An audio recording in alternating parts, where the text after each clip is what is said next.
யாழில் 4 பேர் விசேட அதிரடிப்படையினரால் கைது.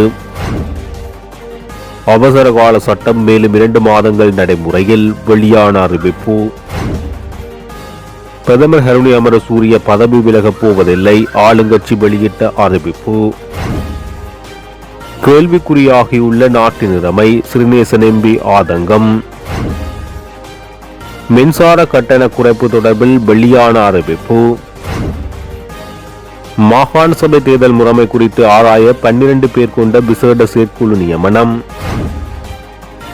மண் சரிவில் புதையுண்டோருக்கான இறுதிச் சடங்குகளை நடாத்தும் உரிமை குடும்பங்களுக்குண்டு, இலங்கை மனித உரிமை ஆணைக்குழு. வெளிநாடுகளில் தடுத்து வைக்கப்பட்டுள்ள எமது மீனவர்களை விடுவிக்க நடவடிக்கை எடுத்து வருகிறோம், சந்திரசேகர்.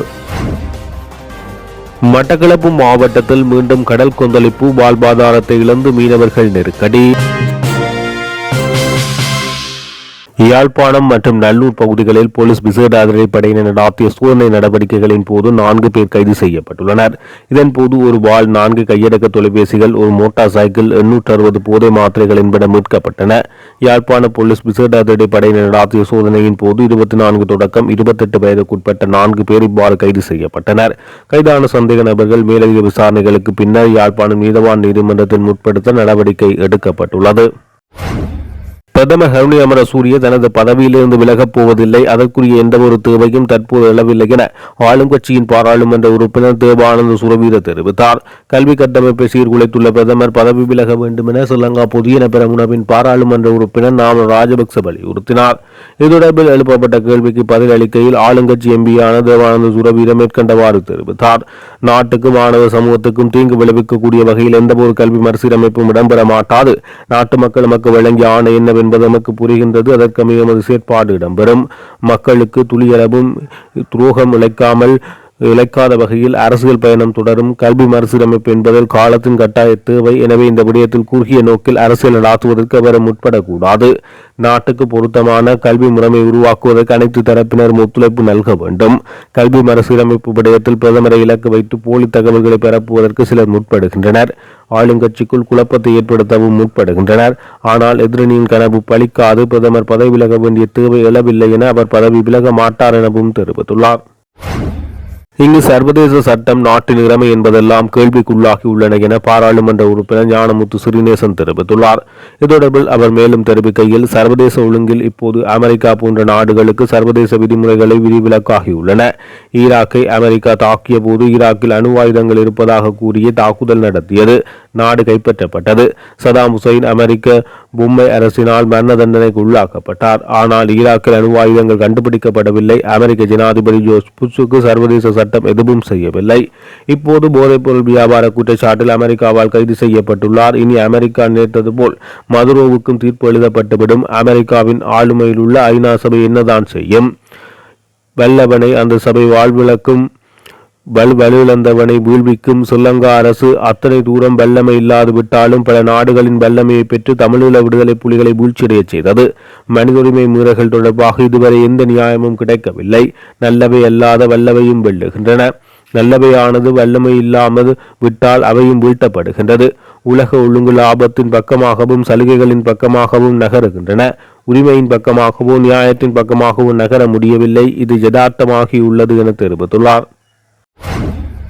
பருத்தித்துறை பிரதேச சபையில் சட்டத்துக்கு முரணாக வீதியொன்று அமைக்கப்பட்டுள்ளமை சர்ச்சையை ஏற்படுத்தியுள்ளது. பருத்தித்துறை பிரதேச சபையின் எல்லைக்குட்பட்ட தம்பசிட்டி பிரதான வீதியில் இருந்து குறுக்காக செல்லும் பதிவு செய்யப்படாத வீதியொன்றை இவ்வாறு சர்ச்சைகளுக்கு உள்ளாகியுள்ளது. இந்த வீதி பருத்தித்துறை நகர சபையின் தவிசாளரின் தன்னிச்சையான முடிவின் அடிப்படையில் பருத்தித்துறை நகர சபை உறுப்பினர்களுக்கு தெரியாமல் தவிசாளரின் அனுமதியுடன் போடப்பட்டுள்ளது. சட்டத்துக்கு முரணாகவும் பருத்தித்துறை பிரதேச சபையின் எந்தவித அனுமதி இல்லாமல் 22 மீட்டர் கொங்கிரீட் வீதி பருத்தித்துறை நகர சபையின் தவிசாளரின் அனுமதிக்கு அமைவாக போடப்பட்டுள்ளது.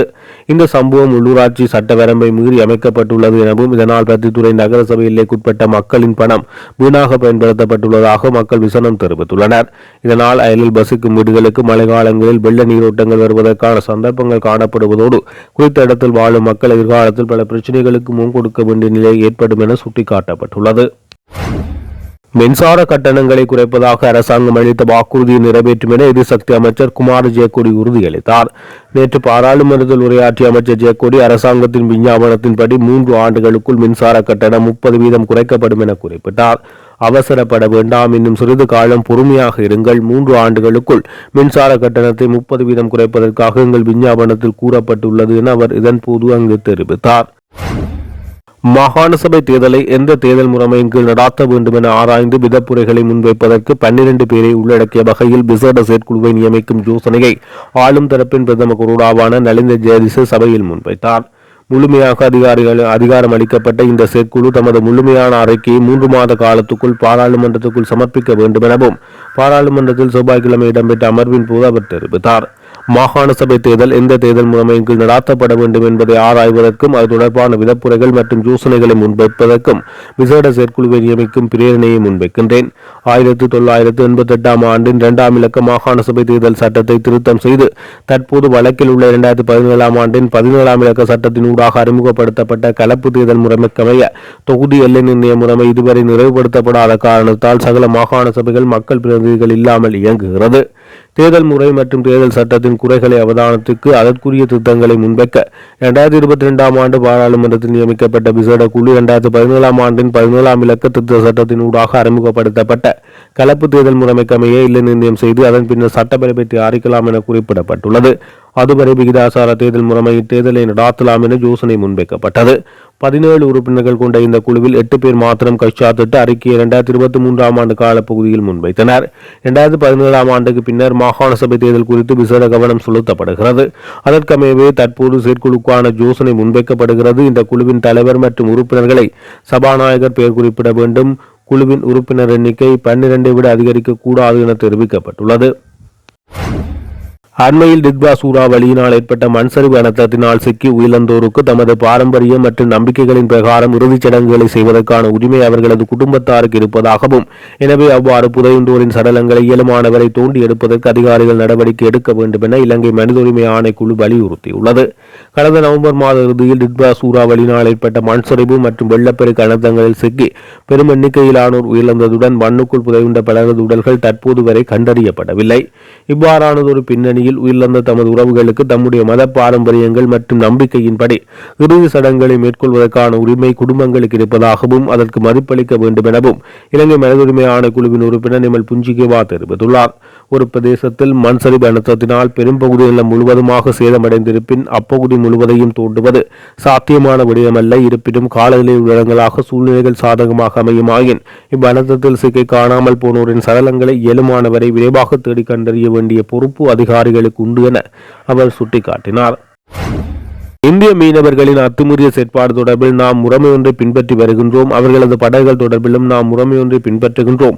எவ்வாறாயினும் வெளிநாடுகளில் பின்பற்றப்படும் சட்டங்களை நாம் கைவைக்க முடியாது. வெளிநாடுகளில் தடுத்து வைக்கப்பட்டுள்ள எமது மீனவர்களை விடுவிப்பதற்கு நாம் தேவையான நடவடிக்கைகளை மேற்கொள்கின்றோம் என கடற்தொழில் அமைச்சர் ராமலிங்கம் சந்திரசேகர் தெரிவித்துள்ளார். மீனவர்களுக்கான ஓய்வு திட்டம் தொடர்பில் கவனம் செலுத்தப்பட்டுள்ளது. அதனை விரைவாக நடைமுறைப்படுத்துவதற்கான அனைத்து நடவடிக்கைகளும் மேற்கொள்ளப்பட்டு வருகின்றன. இதன் மூலம் அவர்களின் பாதுகாப்பை உறுதிப்படுத்த நடவடிக்கை எடுக்கப்படும். நாம் இந்திய மீனவர்களின் படகுகளை கைப்பற்றுகின்றோம். அது தொடர்பில் நாம் பின்பற்றும் முறைமை ஒன்று உள்ளது. அதே போன்று சிசிஸ் நாட்டில் அண்மையில் தொடர்பில் சட்டம் ஒன்று நிறைவேற்றப்பட்டுள்ளது. அதற்கிணங்க அந்த நாட்டின் கடற்பரப்புக்குள் பிரவேசிக்கும் படகுகள் உடனடியாகவே கடலில் மூழ்கடிக்கப்படும். அந்த படகுகளில் எரிபொருள் இருப்பதால் சூழலுக்கு ஏற்படும் மாசை தவிர்ப்பதற்காக படகை எரித்து அவ்வாறு கடலில் மூழ்கடிக்கும் திட்டம் அங்கு காணப்படுகிறது. வெளிநாடுகளில் தடுத்து வைக்கப்பட்டுள்ள எமது மீனவர்களை விடுவிப்பதற்கான அனைத்து நடவடிக்கைகளையும் நாம் மேற்கொண்டு வருகின்றோம். அந்த நாடுகளின் நடைமுறையில் உள்ள சட்டங்களை நாம் கைவைக்க முடியாது என்பதை தெரிவித்துக் கொள்கின்றேன். மேலும் நாட்டின் ஏற்றுமதி வருவாய் அதிகரிக்க சேற்றுநண்டு வளங்களை பாதுகாக்க வேண்டிய அவசியமாகும். மீனவர்களின் ஓய்வூதியம் மற்றும் சமூக பாதுகாப்பு விடயங்களில் அரசாங்கம் கவனம் செலுத்தியுள்ளதாக தெரிவித்துள்ளார். மட்டக்களப்பு மாவட்டத்தில் மீண்டும் கடல் கொந்தளிப்பு ஏற்பட்டுள்ளது. கடுமையான கடல் சீற்றம் காரணமாக கடல் பிரதேசம் பேரிரைச்சலுடன் காணப்படுகிறது. கடல் கொந்தளிப்பு காரணமாக மீனவர்கள் கடற்தொழில் நடவடிக்கைகளில் ஈடுபடாமையினால் வாழ்வாதாரத்தை இழந்து நிற்கதியான நிலைக்கு தள்ளப்பட்டுள்ளதாக தெரிவிக்கப்பட்டுள்ளது. அனர்த்த நிலைமை காணப்படுவதால் மீனவர்கள் கடலுக்குள் செல்ல வேண்டாம் என வானிலை அவதான நிலையம் அறிவித்துள்ளது. தமது அன்றாட ஜீவனோபாயத்தை மேற்கொள்வதற்கு எவ்வித வழிகளும் இல்லாத நிலையில் அல்லல்பட்டு வருவதாக மீனவர்கள் தெரிவித்துள்ளனர். மீண்டும் மாவட்டத்தில் பாரியளவிலான கடல் கொந்தளிப்பு பாதிப்பு ஏற்பட்டுள்ளது. இதனால் மீனவர்கள் பெரும் கஷ்டங்களை எதிர்கொண்டு வருகின்றனர். புதிய காத்தான்குடி, ஏத்துக்கால், பூரோச்சிமுனை உட்பட மாவட்டத்தின் பல பிரதேசங்களில் மீனவர்கள் கடும் அவலங்களை எதிர்கொண்டு வருகின்றனர். கரையோர பிரதேசங்களில் அமைந்துள்ள மீனவர்களுக்கு சொந்தமான மீன்பாடுகளும் தொடர்ச்சியாக மூடப்பட்டுள்ள நிலையில் கடல் மீன்களுக்கும் பெரும் தட்டுப்பாடு ஏற்பட்டுள்ளது. மாவட்டத்தில் தொடர்ந்தும் பருவமழை பெய்து வருவதால் பல இடங்களில் நீர் வழங்கியுள்ளமையும் குறிப்பிடத்தக்கது.